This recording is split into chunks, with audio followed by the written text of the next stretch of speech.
Bonsoir à tous, bienvenue dans notre émission La Réunion Léla. On va aborder un sujet qui n'est pas quelque chose que l'économie met souvent en avant. C'est l'économie sociale et solidaire.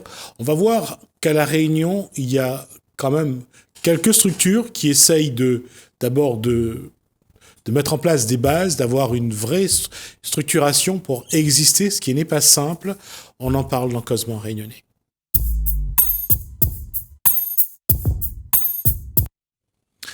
Bonsoir Alexandre Botzen.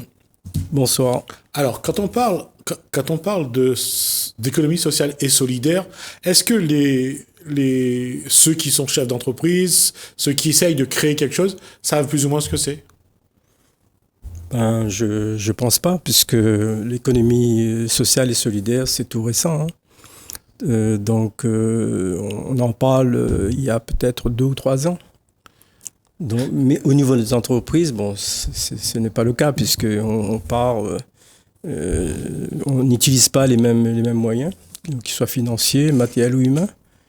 Donc, voilà. Et puis les mêmes sources de financement. Alors, c'est quelque chose de différent, mais lorsqu'on est comme Alexandre Botzen et son équipe à se battre depuis près de 30 ans, à mettre en place une structure, c'est quand même un long combat. Oui, mais à la base, on n'était pas dans l'économie sociale et solidaire. À la base, on était dans le social, parce qu'on pensait que le social allait se mettre en avant, allait se développer, on y croyait.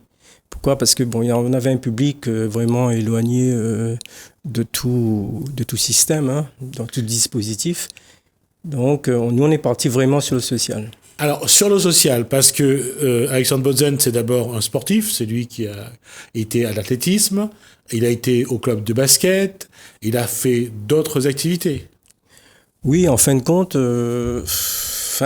l'histoire du social, ça remonte à très longtemps, puisque j'étais dans une discipline où il fallait faire du social, en fin de compte. Parce que l'athlétisme, on sait tout le monde que c'est le parent pauvre. On avait besoin que d'un petit short, l'ARES, comme on dit, avec un petit tricot, comme on dit. Voilà, on dit ça avant, un tricot. Non, un tricot, on dit un tricot. Un débardeur, c'est venu après. D'accord. C'est-à-dire que, l'athlétisme a évolué, après il fallait un débardeur, un short. Mais au départ même, c'était un t-shirt Lares et puis avec un tricot. Donc on avait besoin que ça. Et puis, comme parents pauvres du sport, on ne demandait pas beaucoup aux familles. Donc nous, on se saignait un petit peu, on essayait d'organiser des manifestations, des événementiels pour amener un peu de bien-être pour nos athlètes et puis leur permettre de travailler dans des bonnes conditions, c'est-à-dire sans contrainte. Qu'il fallait ceci pour eux, qu'il fallait cela pour eux. Ils s'entraînaient et puis ils faisaient la performance. Et nous, derrière, on suivait, on ramenait des moyens. Et quand on regarde, il y a eu l'athlétisme, il fallait trouver les moyens. Il y a eu le club Les Aigles Blancs. Oui, mais les Aigles Blancs, c'est un peu mon lieu de naissance, en fin de compte, parce que il fallait... Quand je suis arrivé au club, c'est vrai que il y avait pas grand monde, il y avait pas grand encadrement. Il y avait notre CTR, Gilbert Semel, que tout le monde connaissait. Ouais. C'était mon père adoptif en grand sport. Voilà. Alors là, on parle de volley ou de basket là ? Non, on parle d'athlétisme. Athlétisme toujours. D'accord. C'est le volley, c'était quelque chose que je faisais après l'entraînement de l'athlétisme. D'accord. Donc, mais c'était pas mon c'était un sport de détente. Il fallait se détendre, il fallait faire autre chose que l'athlétisme pour oublier un petit peu les ennuis de la discipline. Comment, là aussi, il y avait ces soucis d'argent pour pouvoir bien faire le sport ? Ben oui, parce que nous, c'est ce qu'on visait à cette époque-là. On visait déjà pour le transport, parce qu'il fallait se déplacer de ville en ville. Donc, en se déplaçant de ville en ville, il fallait trouver des sous. Donc, on n'avait pas beaucoup de subventions à l'époque, on n'avait pas beaucoup d'argent. Et c'est là qu'a commencé, en fin de compte, un peu mon côté social, où il fallait organiser, trouver des choses, dîner dansant, vendre des trucs. plein de choses quoi, pour que ces marmailles-là, ils pouvaient aller plus haut et plus loin, parce que c'était l'objectif. C'est comme ça qu'on faisait des manifestations. On va rendre hommage à Madame Botzen qui faisait la cuisine. Tout le monde s'y mettait. Tout le monde s'y mettait. Il y a les copains, il y a le pêcheur qui me donnait un thon. Il y a il y a l'autre là-bas, Madame Aubert qui était au Guillaume qui me donnait un cabri. Donc il fallait vraiment jouer la solidarité. Ouais. Déjà on avait un bout social et solidaire, pas l'économie. On avait déjà le social et le solidaire dès le départ. Et ça, c'est ça qui a permis de durer, parce que pour avoir suivi, entre autres, quelques événements sportifs en athlétisme, on voyait toujours toute cette, toute cette famille, cette grande famille autour de la famille Botzen qui se déplaçait sur les sites ensemble, on mangeait ensemble, on repartait ensemble. C'est vraiment là, la solidarité a vraiment joué. Ouais, mais il fallait tisser ce lien-là, parce que déjà les familles nous faisaient confiance à l'époque. J'étais aussi le père, l'assistant social, celui qui ramenait un peu la paix dans la famille. Le guide spirituel, puisqu'il fallait diriger ces athlètes-là. D'une part, dans le côté de discipline, parce qu'il fallait la discipline, parce qu'un sportif, si on veut être un bon sportif, il faut avoir quand même une certaine discipline. Et en même temps, le ramener à, il fallait du résultat. Du résultat, pourquoi ? Parce qu'on avait des politiques à l'époque qui étaient très bien, moi je ne nie pas, ils étaient très bien, parce que vous nous mettez la pression de demander de faire des performances. Si vous faites des performances, et c'est grâce à la performance de nos athlètes à Saint-Paul qu'on a pu avoir le stade olympique. Et M. Bénard, c'est qu'il nous a dit, faites-nous, donnez-nous des performances et vous aurez vos stades. Et c'est le stade olympique est né un petit peu par la force, le courage et la passion de nos athlètes. Hein. Et ça grandit comme ça. L'autre étape, ça a été le comité régional handisport. C'était en fin de compte un peu dans la foulée, puisque moi j'étais aussi dirigeant au niveau de la Ligue d'athlétisme, donc je me donnais à fond aussi, comme officiel. Et c'est là que le premier jeu international, les Jeux internationaux en handisport, c'est là qu'on a eu le rapprochement en fin de compte entre moi et la discipline handisport, puisque il y avait Annick Amakouti, il y avait Madame Père Fillon, il y avait Claude Tirel, et puis il y avait Annick, je crois le fait, je ne sais plus. Pas tout se souvenir de tout, on vieillit.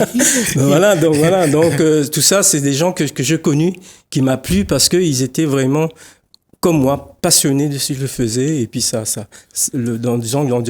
dirais que la mayonnaise a pris d'un coup. Là, on a parlé de social et de solidarité. Mais il manquait le côté économique, c'est-à-dire l'argent. Alors ça, c'est devenu très tard, parce que ça s'est devenu dans les années 2000, 2010. On a commencé, 2009, on dirait. Ça a commencé on a commencé à réfléchir, dire, comment faire du social si on n'a pas d'argent ? Et on a commencé à réfléchir, et c'est là qu'intervient notre ami Ligue d'Amis Juanito, qui a été un peu mon soutien. Et qui croyait en moi, et puis moi aussi je croyais en lui, puisque c'était un jeune qui disait qu'il veut que ça réussisse.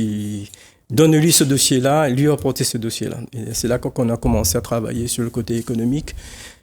Donc répondre un petit peu aux appels d'offres, monter des dossiers pour que on arrive vraiment à soutenir le social et la solidarité. Mais sans cette phase économique, on ne pouvait pas arriver, c'est ce qu'on est aujourd'hui, quoi. Et comment est né ce projet Maoteo, puisque c'est ce projet que vous portez maintenant depuis quelques années? C'est une grande histoire, puisque Maoteo, au départ, on était... Alors, on va juste rappeler, ça veut dire quoi, Maoteo? Maoteo, ça veut dire Maison d'accueil occupationnel temporaire éducative de l'Ouest. Cette maison est née, en fin de compte, comme tu te dis tout à l'heure, par le social et la solidarité. Elle est née du club, en fin de compte, née de mon passage d'un moment en handisport et on voyait qu'il, lors d'un séminaire, on voyait qu'il avait une demande très forte au niveau social. On voyait que ces gens-là ne pouvaient pas avoir accès à un emprunt, avoir accès à une voiture, même avoir accès dire que je travaille, j'ai un petit salaire, même à la formation, ils n'avaient pas droit. Donc c'était dans les années 90 et c'est là qu'on a commencé à réfléchir, sur quel chemin prendre, quoi, hein. Est-ce qu'on prend le chemin sport, ou on disait, moi j'ai toujours dit depuis j'étais les Aigles Blancs, on ne peut pas faire du sport sans qu'il y ait un soutien derrière, un soutien financier très fort, sinon ça ne marche pas. Parce que si on veut faire du sport, il faut qu'on ait la tête vraiment au sport. C'est-à-dire pas penser aux soucis financiers, voilà, à savoir qu'est-ce qu'on va manger. Qu'est-ce qu'on va faire, comment je vais courir, voilà, quels moyens je vais avoir.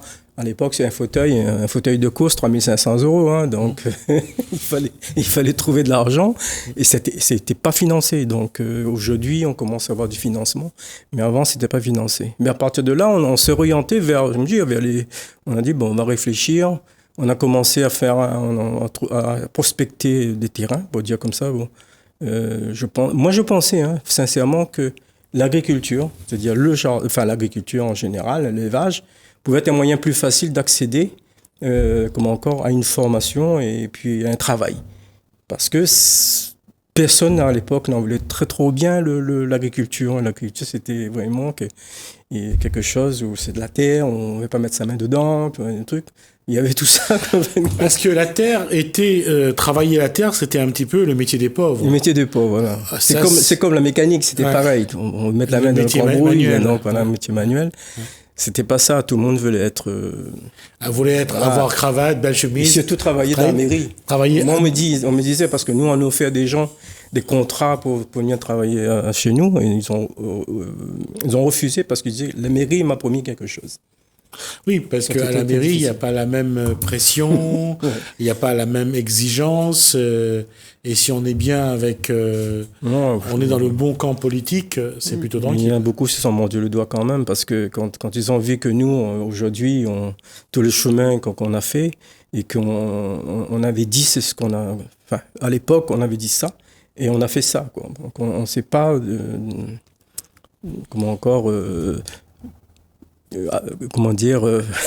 abandonner le navire et dire comme ça, on ne peut pas, c'est difficile, on n'ira pas. On a dit que quelle que soit la situation, quel que soit le contre-pouvoir, parce que il y a un contre-pouvoir dans l'association, parce que il fallait y aller, il fallait vraiment dire qu'on y croit, on y va, c'est pas pour nous, c'est pour aider nos concitoyens, mais c'est surtout quand on est en situation de handicap, surtout quand on est éloigné de l'emploi, c'est une forte handicap, et surtout pour les sportifs, quand tu es vraiment éloigné, quand tu n'as pas de possibilité de faire la formation, c'est très très très délicat. Donc, et nous on a cru, aujourd'hui, voilà quoi. Vous y avez cru. Comment vous avez mis en place les éléments de la structure pour créer Mahoteo? Mahoteo, c'est venu un peu tout seul, puisqu'on est passé d'un stade association, c'est-à-dire association sportive, comme je te disais tout à l'heure, on nous a dit, si on veut, c'est le département à l'époque, qui nous a dit, si on veut aller de l'avant, il faut changer de statut. Parce qu'avec le statut sportif, c'est-à-dire on est passé de association, club omnisport, club omnisport, association d'abord et ensuite club omnisport. Donc, et après, club omnisport, on est passé de maison d'accueil, puisque pour pouvoir encadrer les personnes en difficulté, porteurs d'un handicap, en difficulté, il fallait changer de statut, sans devenir foyer, sans devenir maison. Donc on a choisi maison. Pourquoi? Parce qu'on a pensé que dans une maison, c'est la convivialité, c'est l'accueil, c'est que les parents vont se battre pour eux, quoi. Donc tout ça a été discuté et on est arrivé à mettre en place une maison d'accueil. Mais c'était pas été facile, mais il a fait. Qu'est-ce qui est plus difficile généralement? C'est d'aller défendre ces dossiers devant des instances qui finance ce genre de structure, ou de convaincre les gens qui sont avec soi d'y croire à ce projet, de s'y investir vraiment, et qu'au bout, il y a un emploi pérenne. Bon, je dirais dans la deuxième phase de ta question, puisque nous les gens y croyaient. Pourquoi ils croyaient? Parce que ils n'avaient rien. Donc quand tu as rien, quand tu as faim, tu crois aux autres, parce qu'ils ont fait du bénévolat. Tous ces gens, depuis 2009, ils ont fait du bénévolat jusqu'à 2016. C'est dire qu'ils croyaient. Et ces gens-là, aujourd'hui, ils travaillent et ils sont sortis du système d'ACI, d'insertion, pour pouvoir être aujourd'hui leur propre acteur. Atelier chantier d'insertion. Et maintenant, on a fait quand même, je t'avais dit la dernière fois, 90% de sorties positives. Ça, je ne crois pas. À La Réunion, s'il y a beaucoup d'associations qui peuvent faire cette performance-là. Donc, ça, c'est bien, encore une fois, c'est tout un cheminement. Ouais, c'est la population même qui nous ont soutenus, qui nous ont donné cette envie. Parce que comme ils croyaient, ils nous disent, si vous croyez, nous, si on y croit, allons-y. Et si Dieu dit, c'est grâce au départ, un grand nombre de bénévoles qui ont participé, même les familles qui ont participé, les enfants, les bébés qui ont participé. Donc c'était vraiment formidable. Et puis c'était autour d'un truc, d'une ambiance vraiment... pour moi, c'est inoubliable, parce que quand j'imagine encore toutes ces images qui me passent par la tête, avec leur gratte, un truc qu'on a gratté, on a tout fait. Parce que on était sur un terrain, il fallait d'aller dans le régime bio. Donc c'est ce qu'on a eu. Aujourd'hui, on a l'agrément bio.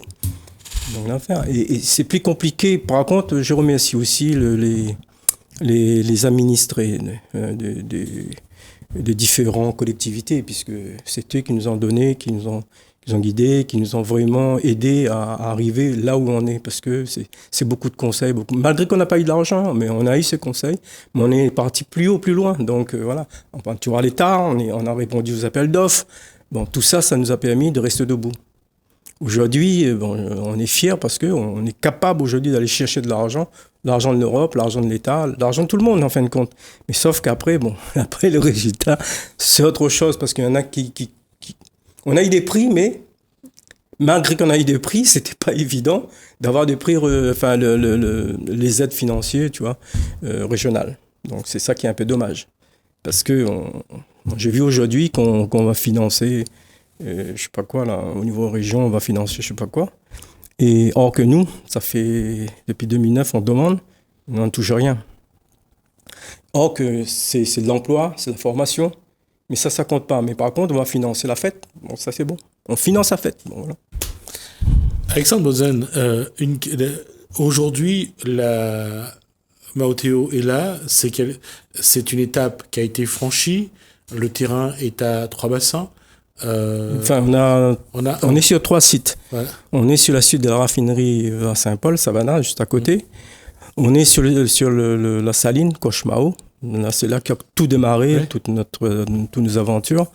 Et puis, il y a sur les sites de l'ENA, le terrain qui appartient à la TCO. Donc là aussi, pareil, il va y avoir un autre projet avec le parc national pour les plantes endémiques et les plantes médicinales. Et ensuite, on est en train de travailler sur un nouveau site pour les plantes de la zone sèche, en fin de compte. Vous voyez, ça avance, tu passes, ça avance. Et on attend toujours, bien sûr, notre ferme aquaponie. Alors, juste un petit mot là-dessus. Une ferme aquaponie. Alors, pour ceux qui connaissent un petit peu le latin, aqua, c'est de l'eau. C'est de l'eau, poisson, et bassin, et comme encore, et puis plantes aromatiques, les fruits, les poissons, tout ça mélangé, c'est pour ça qu'on dit une ferme. Donc, faire pousser dans de l'eau. Oui, pas pousser dans de l'eau, mais alimenté par les poissons, les déjections de poissons qui vont nourrir parce qu'il faut savoir qu'il y a l'hydroponie et il y a l'aquaponie. L'aquaponie, c'est le poisson. C'est les poissons qui, par leur excrément, nourrissent les plantes. Alors que l'hydroponie, c'est vraiment... c'est les plantes qui ne poussent que dans l'eau. C'est les plantes directement dans l'eau.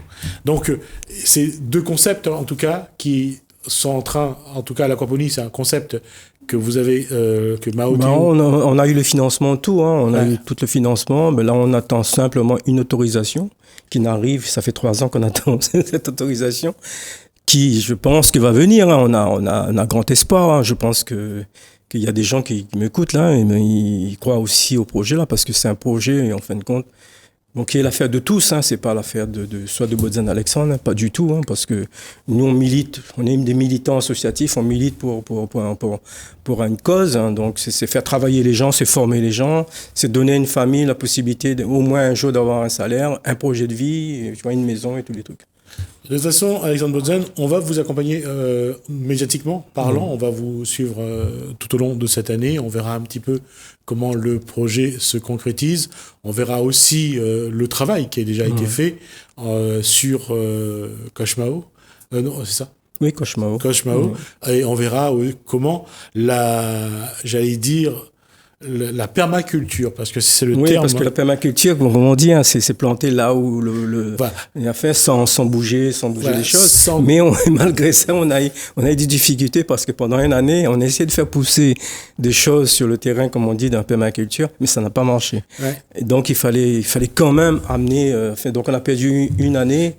Comme ça. Et quand on dit permaculture, il faut composer avec les pucerons, avec les chenilles, avec les mauvaises herbes. Enfin, on dit les mauvaises herbes. Le galet, le roche, comme on dit. Voilà, c'est un contexte. On reviendra là-dessus, en tout cas.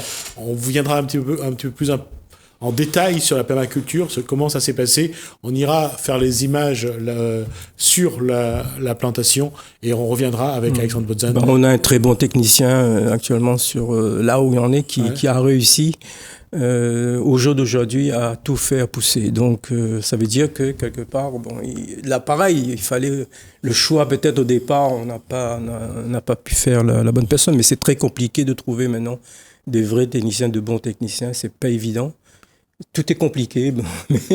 On va montrer quand même qu'il y a de la réussite au bout, que le travail paye, et on viendra avec le technicien, avec Alexandre Bodzan, on viendra sur ce plateau avec les images, montrer un petit peu comment, après tant d'années d'efforts, le résultat est là. Merci Alexandre Bodzan pour cet échange, cette présence. C'est moi qui te remercie parce que on n'en a pas voulu communiquer les années d'avant. Pourquoi? Parce qu'on s'est dit que on peut pas communiquer tant qu'on n'a pas un résultat, tant qu'on n'a pas.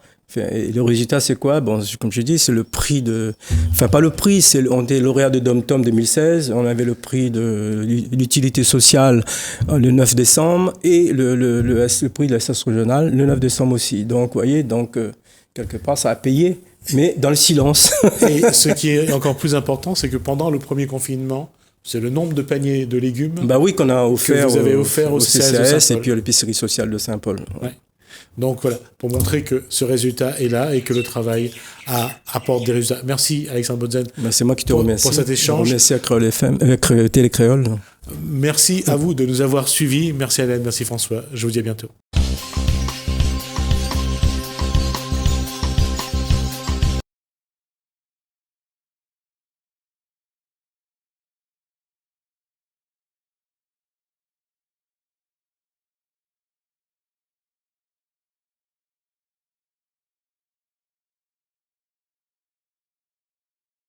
J'étais professeur à l'université de La Réunion de 1971 à 2006. Ça remonte. J'étais aussi directeur régional pour la recherche et la technologie. À CIRAD? Non, c'est général, c'est au niveau de l'État. À l'origine de la fête de la science, ça c'est la semaine prochaine.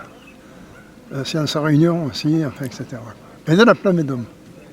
Ce que je voulais dire, c'est que je suis venu, je fais partie donc de la Plamédome, on a fondé ça en 1999 avec Claude Maraudon.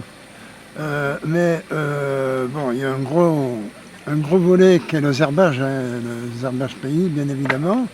Je pense qu'il y a encore des huiles essentielles et des plantes aromatiques donc à reconsidérer à l'île de la Réunion. Qu'est-ce qu'il y a à dire justement aujourd'hui sur l'évolution que doit prendre le herbage pays, la façon qu'on a d'utiliser les plantes vis-à-vis des pathologies, comment la Réunion doit concilier son potentiel en matière de plantes et j'allais dire le fait qu'il existe des médicaments également, il y a les pharmacies, il y a les médecins. Comment faire en sorte de trouver le bon équilibre entre ces méthodes? Alors le bon équilibre. Alors avant, il faut savoir que, tout le monde le sait, il y avait une herboristerie de toute façon, en France, en Europe et partout, qui permettait aux personnes, bien souvent d'éviter d'aller voir le médecin, le pharmacien, et de se soigner par les plantes. Les pathologies sont nombreuses. On ne parlait pas encore vraiment d'huile essentielle, mais il y a des principes actifs dans les plantes qui sont bien supérieurs et bien meilleurs que tout ce qui est antibiotique. Et heureusement, avec la Plamédome, on a pu faire reconnaître 22 plantes locales pour les inscrire à la pharmacopée française. Alors ça, c'est du ressort, c'est vrai, c'est du ressort des pharmaciens. Mais c'est très bien que ce soit du ressort des pharmaciens, mais ce qu'il faut savoir, c'est que ces plantes, si on a pu les reconnaître, c'est grâce aux tisaneurs. Parce qu'eux ont un savoir qu'ils suivent de grands-parents en oncles et tantes, j'en oublie. Voilà. Et donc, c'est par leur expérience qu'on a pu faire reconnaître ces plantes. Comme toutes les vertus, je ne vais pas les tout citer, parce que d'abord, premièrement, je suis chimiste, biochimiste, mais je ne suis pas tisaneur, et pas pharmacien également, vous voyez. Mais ça, c'est une chose. Alors, à La Réunion, c'est un cas particulier. À La Réunion, les pharmaciens, et par le biais de la Plamédome, et les tisonneurs s'entendent parfaitement. Une plante qui est reconnue à la pharmacopée, en principe, ne devrait être vendue que dans la pharmacie. Ce n'est pas le cas à La Réunion. On essaie de les mettre dans le domaine public et c'est pour cela qu'aujourd'hui on voit Claude Marodon, le président, avec François Thibert, notre ami. Vous voyez, tout ça c'est très très très important. Et on va y arriver.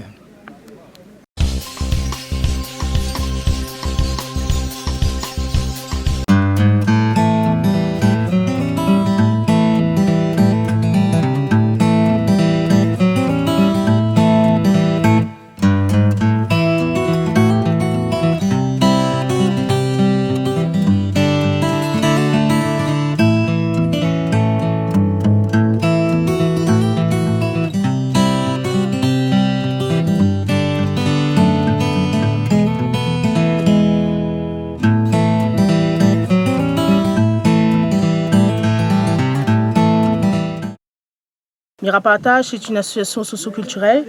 Donc, nous, on est là pour mettre des activités en place pour les enfants et familles de quartier. Aujourd'hui, c'est quoi l'événement? Alors aujourd'hui, nous laissons l'événement Zérbage en fête sur Habitation M. Thibert. Nous remercions d'avoir invité à nous. Nous, on est là, nous mettons activités jeux longtemps pour les adultes et enfants. À travers ces jeux, d'abord, comment les jeunes d'aujourd'hui y apprécient les jeux que ou de parents l'a joué et que vous l'a joué avec? Alors, en mettant ces jeux longtemps-là, il faut savoir que les jeux longtemps, ils jouent dans la nature, ils jouent dehors, en fin de compte, dans la cour. Et il est vrai qu'aujourd'hui, plus qui ça va, il y a plus tablettes, ordinateurs, il y a aussi des jeux, ils jouent dans la case et tout ça. Et nous pensons aussi des jeunes que dans l'immeuble et que n'a pas aussi connu, il y a beaucoup de personnes, même les adultes, n'ont pas connu ces jeux-là, comme Cadoc, Capsule, Kwasarou, Kwasgoni. Donc on a plein de jeux qu'on ne connaît pas qui jouaient dans la cour avec un Saint-Prien, un morceau de bois, un bout de fil, un petit trou. Nous allons mettre un jeu. Donc aujourd'hui, on est là pour faire découvrir ça, la population. Mamaï, comment tu apprécies ce que vous proposez aux autres? Maman intéresse aux autres, pourquoi? Parce que c'est leur contact avec la nature, la terre. Des fois, nous parents nous disent il ne faut pas salir linge et tout ça, mais là, maman nous laisse aux autres libres et ils mettent l'ambiance aussi entre petits et grands. Tu vois aussi, les autres parents aussi participent. Et c'est ça en fait, c'est la joie. Et maman il amuse aux autres. Et la pointe de règles pour dire que les cadrer vraiment, c'est voilà, le Kwaslarou, c'est Kwaslarou, Kwasgoni. Voilà quoi, c'est des jeux que ils sortent de l'ordinaire, pas comme un jeu de cartes ou assise là, un jeu de cartes. Non, là c'est vraiment l'amusement, c'est vraiment, on a le droit de tomber dans la terre, on a le droit de fouiller un trou, on a le droit, voilà, c'est ça. En tant que parent, parce que vous avez connu ces jeux-là, quoi vous espère que ces jeux-là y apporte dans la construction de Out Enfant? Moi, j'aimerais pour mes enfants, à travers ces jeux-là, c'est que nous ne perdons pas la tradition longtemps. La tradition longtemps elle est très importante parce que moi, personnellement, c'est dans le temps avant, nous t'amusons à nous vraiment, en fin de compte. À l'heure d'aujourd'hui, avec tout l'immeuble en train de monter, avec tout ce qui se passe à l'heure d'aujourd'hui, moi, je préfère vraiment que mes enfants, ils disent, moi, ça fait un petit quoi ça roue, moi, ça fait un petit quoi ce goni. Et ils s'amusent à aller là-dedans, au moins, nous voit la joie de maman à travers ça. C'est vraiment pas perdre tradition longtemps, en fait. Et dans la construction de son individualité, de la construction de sa personnalité, quoi ou veut que ces jeux-là y apportent en termes de valeurs, en termes de connaissances, en termes de respect de la nature, en termes d'avoir un contact permanent avec la nature? Déjà, ces jeux-là, ils permettent l'enfant, justement, être en contact avec la nature, c'est-à-dire le milieu de la terre, parce que nos ancêtres étaient tout le temps dans la terre, comme dit M. Thibert, ils plantent tisane, ils essayaient de monde, la santé de monde, les planteurs, agriculteurs. Donc, ces jeux-là aussi, dans la terre, ça là commence dans la terre, ça. Et maman, il permettait aussi de réfléchir, de faire marcher une imagination aussi. Qu'est-ce qu'il fait de petits bois, qu'est-ce qu'il fait que la terre là, si nous fouillons un trou, est-ce que quel jeu nous peut inventer encore, quel jeu nous peut inventer capsule, etc., etc. Donc c'est vraiment l'imaginaire de l'enfant, les mis en avant. Et après, le contact de la nature est très, très, très important à l'heure d'aujourd'hui. Chose que moi, j'aimerais personnellement voir les jeunes que l'on est en train de grandir aujourd'hui, aller de ce sens-là et faire évoluer un peu la Réunion là, planter un peu tisane, planter un peu les plantes et tout ça, devenir un peu, faire remettre cette terre-là riche, faire comprendre les gens que voilà, nous la grandi que la terre, nous disons ancêtres la mettre la terre, c'est ça la fait grandir à nous, c'est ça il permet à nous nourrir à nous aujourd'hui, c'est ça il permet à nous soigner à nous aujourd'hui et ça il est très important à remettre au goût du jour aujourd'hui.